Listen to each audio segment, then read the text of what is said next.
আমরা অত্যন্ত হতাশার সঙ্গে খেয়াল করছি সংস্কারের প্রস্তাবনাগুলোকে ভণ্ডুল করে নির্বাচন বানচালের প্রবণতা লক্ষ্য করা যাচ্ছে। আমরা দেখেছি ঐক্যমত্য কমিশনের রাজনৈতিক দলগুলো, আমরা দীর্ঘ সময় আলোচনা করেছি, অনেকগুলো বিষয়ে ঐক্যমত্য তৈরি হয়েছে এবং ঐক্যমত্য কমিশন কিছু সিদ্ধান্ত সরকারের কাছে উপস্থাপন করেছেন। যথাসম্ভব রাজনৈতিক দলগুলোর সঙ্গে আলাপ আলোচনা করে ঐক্যমত্য কমিশন সংস্কার বাস্তবায়নের জন্য যে সুপারিশ সরকারের কাছে উপস্থাপন করেছে, তারপরেও এখনো পর্যন্ত সরকারের তরফ থেকে জুলাই সনদ বাস্তবায়নের আদেশ জারি করা হয় নাই। আজকে সরকারের তরফ থেকে সংবাদ সম্মেলন করে আবারও সংস্কারের বিষয়টাকে সরকারের দায়িত্ব হিসেবে সম্পন্ন না করে রাজনৈতিক দলগুলোর দিকে ঠেলে দেওয়া হয়েছে। সরকার সংস্কার বাস্তবায়নের বিষয়ে নিজেরা উদ্যোগী না হয়ে বরং গা বাঁচানোর মনোভাব ব্যক্ত করছেন। আমরা এর মধ্য দিয়ে সংস্কারকে বানচাল করে নির্বাচনকেও বানচালের দিকে নিয়ে যাওয়ার এক ধরনের প্রবণতা আমরা লক্ষ্য করছি। আমরা ঐক্যমত্য কমিশনের যে সুপারিশ সরকারের কাছে উপস্থাপন করা হয়েছে, সেই প্রস্তাবনা এক অনুযায়ী অতি দ্রুত সময়ের মধ্যে সংবিধান সংস্কারের বিষয়গুলোকে প্রধান রেখে জুলাই সনদ বাস্তবায়নের যে আদেশ, সেটা জারি করার আমরা দাবি জানাচ্ছি। সাংবাদিক বন্ধুগণ, আমরা রাজনৈতিক দলগুলো অনেক কথা বলেছি, অনেক আলোচনা করেছি, যতদূর সম্ভব আমাদের মধ্যে আলাপ আলোচনা হয়েছে। সেই আলাপের ভিত্তিতেই ঐক্যমত্য কমিশন সুপারিশ উপস্থাপন করেছে। সেই সুপারিশের ভিত্তিতেই সরকার আদেশ জারি করবে, সেটাই হওয়ার কথা ছিল। কিন্তু আজকে যখন সরকারের তরফ থেকে সংবাদ সম্মেলন করে আরো এক সপ্তাহ রাজনৈতিক দলগুলোকে আলাপ আলোচনার কথা বলা হয়, তখন মনে হয় যে সরকার আসলে এই সংস্কারের বিষয়গুলোকে নিয়ে সাপ লুডো খেলছে। আমরা 96-তে পৌঁছে গিয়েছিলাম, সেটাকে আবার তিনি নিয়ে আসা হয়েছে সাপ কেটে। এই অবস্থায় বাংলাদেশের বর্তমান যে রাজনৈতিক পরিস্থিতি, তাতে সংকটের আরো ঘনীভূত হচ্ছে। আমরা মনে করছি এটার মধ্য দিয়ে সরকার আসলে গণঅভ্যুত্থানের মধ্য দিয়ে তাদের যে ম্যান্ডেট ছিল, সেই ম্যান্ডেটের ক্ষমতাকে তারা ইগনোর করে যাচ্ছে। সংস্কারের বিষয়টাকে বাস্তবায়নের জন্য অন্তর্বর্তীকালীন সরকারের প্রতি বাংলাদেশের সকল মানুষের আকুণ্ঠ সমর্থন ছিল, কিন্তু সরকার জনগণের আকুণ্ঠ সমর্থনকে উপেক্ষা করে সংস্কারের বিষয়ে তারা তাদের দৃঢ় ভূমিকা নিতে ব্যর্থ হচ্ছে। আমরা সরকারের কাছে আহ্বান জানাই, আর রাজনৈতিক দলগুলো যারা আছে তাদের সঙ্গে আলোচনা করে সংস্কারকে পিছিয়ে দেওয়ার কোন চেষ্টা বাংলাদেশের জনগণ সেটাকে সহ্য করবে না।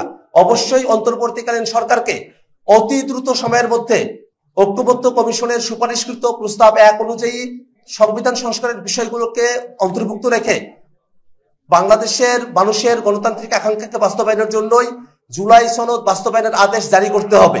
আমরা একটা বিষয় খেয়াল করে দেখেছি, আমরা যখন ঐক্যমত্য কমিশনে আলাপ আলোচনাগুলো করেছিলাম, সে আলাপের সময়টাতে রাজনৈতিক দলগুলো সবাই একমত হয়েছে যে একটা আদেশ জারি করা হবে, গণভোট হবে এবং সামনের সংসদকে গাঠনিক ক্ষমতা প্রদান করার মধ্য দিয়ে তাদেরকে সংবিধান সংস্কার পরিষদ হিসেবে কার্যভার সম্পূর্ণ করার দায়িত্ব অর্পণ করা হবে। এই ঘোষণার ব্যাপারে, এই সিদ্ধান্তের ব্যাপারে বিএনপি, জামাত, এনসিপি সকল রাজনৈতিক দল আমরা একমত ছিলাম। কিন্তু যখন জুলাই সনদ তরফ থেকে সুপারিশ স্থাপন করা হয়েছে, সেই সময়টাতেই বিএনপির সিনিয়র নেতৃবৃন্দ গাঠনিক ক্ষমতা দেওয়ার বিষয়ে, সংবিধান সংস্কার পরিষদ গঠনের বিষয়কে তারা ঐক্যমত হয় নাই বলে যে মন্তব্য করেছেন, সেটা জাতির সঙ্গে প্রতারণা। বিএনপি সহ সকল রাজনৈতিক দল সামনের সংসদকে গাঠনিক ক্ষমতা প্রদান করে সেটাকে সংবিধান সংস্কার পরিষদ হিসেবে ফাংশন করার ব্যাপারে আমরা সকলেই একমত হয়েছি। যদি সামনের সংসদকে গাঠনিক ক্ষমতা প্রদান করে এটাকে সংবিধান সংস্কার পরিষদ হিসেবে কার্যকর করা না হয়, তাহলে সংবিধানের বিষয়ে যে মৌলিক পরিবর্তনের বিষয়ে, সংস্কারের বিষয়ে আমরা একমত হয়েছি, সেটাকে টেকসইভাবে বাস্তবায়ন করা সম্ভব নয়। যদি সংস্কারকে টেকসইভাবে বাস্তবায়ন করতে হয়, তাহলে অবশ্যই সামনের সংসদকে গাঠনিক ক্ষমতা প্রদান করে সংবিধান সংস্কার পরিষদের দায়িত্ব অর্পণ করতে হবে, এর অন্যথা করার কোনো সুযোগ নেই। অতএব আজকের দিনে এসে যখন বিএনপির সিনিয়র নেতৃবৃন্দ তারা সামনের সংসদকে দ্বিতীয় ক্ষমতা প্রদান করা, গাঠনিক ক্ষমতা প্রদান করা, সংবিধান সংস্কার পরিষদ হিসেবে ঘোষণা করার বিপক্ষে আবার অবস্থান নিচ্ছেন, তারা আসলে সংস্কার থেকে দূরে সরে যাচ্ছেন। বাংলাদেশের মানুষ যারা আছে তাদের সঙ্গে তারা প্রতারণা করছেন। কোনোভাবেই বাংলাদেশের মানুষ সংস্কার কোনোভাবে ভণ্ডুল হয়, নির্বাচন বানচাল হয়ে পড়ে, সেই ধরনের কোনো পদক্ষেপের সঙ্গে বাংলাদেশের মানুষ একাত্ম হবে না। আমরা বিএনপির নেতৃবৃন্দকে জানাতে চাই, আপনারা ঐক্যমত্য কমিশন এবং নিজেদের বক্তৃতা বিবৃতিতে বারংবার উল্লেখ করেছেন যে গণভোটের মধ্য দিয়ে জনগণ যে সিদ্ধান্ত গ্রহণ করবে, সেই সিদ্ধান্তই চূড়ান্ত হিসেবে গৃহীত হবে। কিন্তু আজকের দিনে এসে গণভোটের সিদ্ধান্তকে সামনের সংবিধান সংস্কার পরিষদে বাধ্য করার যে সুপারিশ ঐক্যমত্য কমিশন জানিয়েছে, আপনারা তার বিপক্ষে অবস্থান নিচ্ছেন যে গণভোটের সিদ্ধান্ত চূড়ান্ত হবে না, গণভোটের সিদ্ধান্ত বাইন্ডিং হবে না, বাধ্যতামূলক হবে না। এটা স্পষ্টতই জনগণের রায়ের প্রতি শ্রদ্ধা না থাকার শামিল। আমরা স্পষ্ট করে ঘোষণা করছি গণভোটের মধ্য দিয়ে জনগণের যে অভিপ্রায় ব্যক্ত হবে সেটাকে বাধ্যতামূলক ধরে নিয়ে সেই বাধ্যতামূলক সিদ্ধান্তের অন্যথা যাতে না হয় তার গ্যারান্টি সরকারকে জুলাই সনদ বাস্তবায়ন আদেশে অন্তর্ভুক্ত করতে হবে। কোনোভাবেই এর অন্যথা করার কোনো সুযোগ নেই।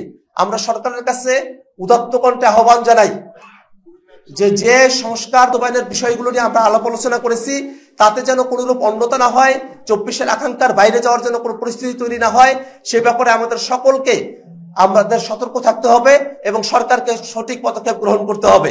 আমরা একটা কথা আবারও আপনাদের কাছে জানিয়ে রাখি, এমনও হয় অনেকগুলো দেশে যদি কোনো একটি সংসদ বা গণপরিষদ তারা সংবিধান তৈরি করতে নির্দিষ্ট সময়ের মধ্যে ব্যর্থ হয়, সেক্ষেত্রে সেই সংসদ বা গণপরিষদকে বিলুপ্ত করে দেওয়া হয়, নতুন নেতৃত্ব আসেন, তারা সেটাকে নতুন করে তারা ফর্ম হন এবং তারা সেটাকে বাস্তবায়নের দিকে অগ্রসর করে নিয়ে যান।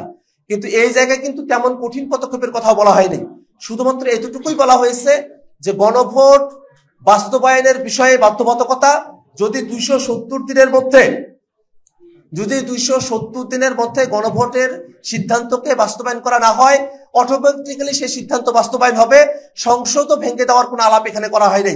তথাপিও কেন এই গণভোটের সিদ্ধান্তকে বাধ্যতামূলক করা হবে না সে বিষয়টা নিয়ে এখনো পর্যন্ত কোনো দলের তরফ থেকে কোনো স্পষ্ট ব্যাখ্যা না থাকলেও আমরা এর মধ্যে দলগুলো বিশেষত বিএনপি এই যে বাধ্যবাধকতা থেকে নিজেদেরকে সরিয়ে রাখতে চায়, তার মধ্য দিয়ে তারা সংস্কারকে যে ধারণ করে না, সংস্কারকে যে পালন করতে তারা আগ্রহী নয়, সেই বিষয়টাই তাদের এই বক্তব্যের মধ্য দিয়ে প্রতীয়মান হয়।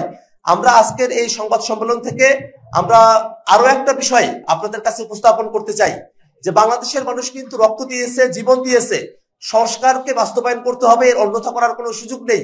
আমরা এই বিষয়টাও খেয়াল করছি যে সরকারের ভিতরের কোনো একটা পক্ষ ঐক্যবদ্ধ কমিশনের যে সিদ্ধান্ত এবং সুপারিশ তার বাইরে গিয়ে নিজেরাই একটা ঐক্যবদ্ধ কমিশন হওয়ার প্রচেষ্টা তারা করছেন।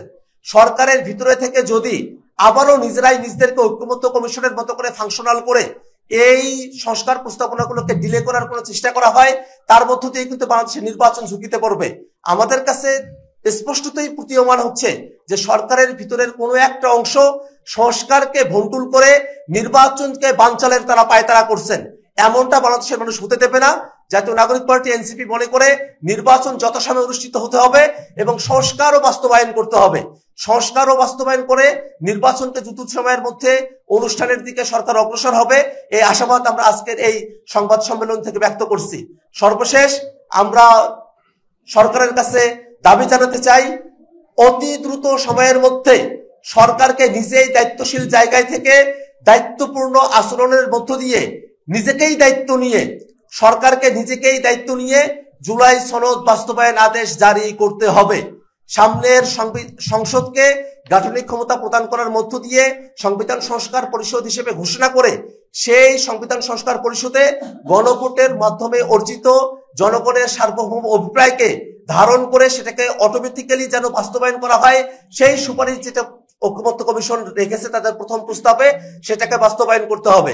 সম্মানিত সাংবাদিক বন্ধুগণ, আমরা বাংলাদেশের শান্তি শৃঙ্খলা এবং স্থিতিশীলতার পক্ষে আমরা অবস্থান নিচ্ছি। কোন দলের নির্বাচনকে বানচাল করা বা সংস্কারকে বানচাল করা এরকম কোন পক্ষের সঙ্গে জাতীয় নাগরিক পার্টি এনসিপি রাজনৈতিকভাবে একমত নয়। আমরা মনে করি বাংলাদেশের প্রশ্নে রাজনৈতিক দলগুলোকে এক থাকতে হবে। বাংলাদেশের স্বার্থ বিঘ্নিত হতে পারে এমন কোন প্রস্তাবনার সঙ্গে জাতীয় নাগরিক পার্টি একমত হবে না। আমরা বাংলাদেশের সকল রাজনৈতিক দলের কাছে উদাত্ত আহ্বান জানাই, বাংলাদেশের স্বাধীনতা সার্বভৌমত্ব এবং স্থিতিশীলতা রক্ষার জন্যই সনদের ব্যাপারে সকলকে একমত হয়ে সরকার সনদ বাস্তবায়নের ব্যাপারে ঐক্যবদ্ধ কমিশন যে প্রথম সুপারিশ প্রেরণ করেছে সেই সুপারিশকে বাস্তবায়নের ব্যাপারে সরকারের পদক্ষেপের প্রতি সকল দল যেন ঐক্যবদ্ধভাবে আহ্বান ব্যক্ত করে এবং এই দাবির সঙ্গে যেন সকলে একমত থাকে সেই আহ্বান আমরা ব্যক্ত করছি।